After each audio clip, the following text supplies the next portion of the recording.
Uma vez, galera, aqui eu vou ensinar vocês como baixar o skin do Resident pelado, sem precisar baixar nenhum aplicativo. Você vai aqui no Chrome, quer dizer,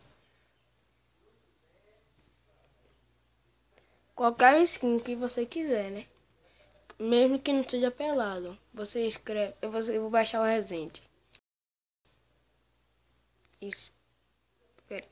Baixar skin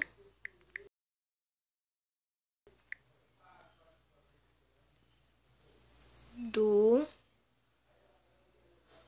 Resident Evil pelado.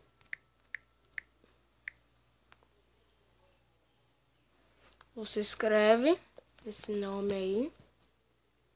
Eu vou em imagens que é melhor. Aqui, tá vendo esse skin aqui? Esse skin.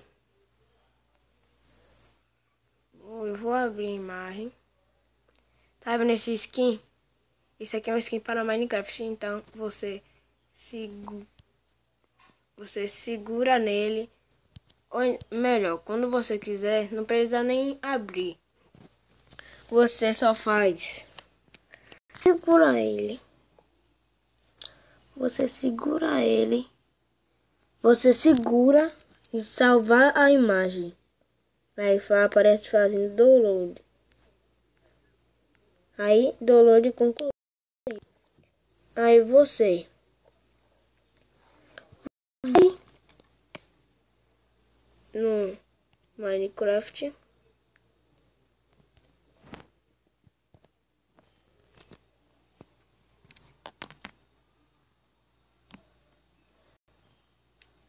Aí você vem aqui.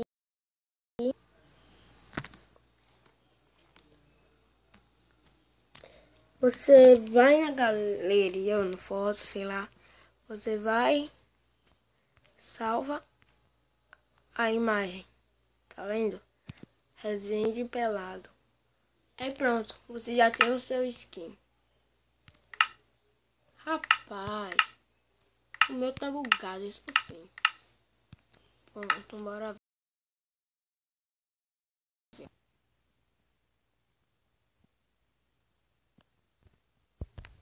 Pronto, meu skin do Resident. Se inscreva no canal e deixe seu like. Tchau.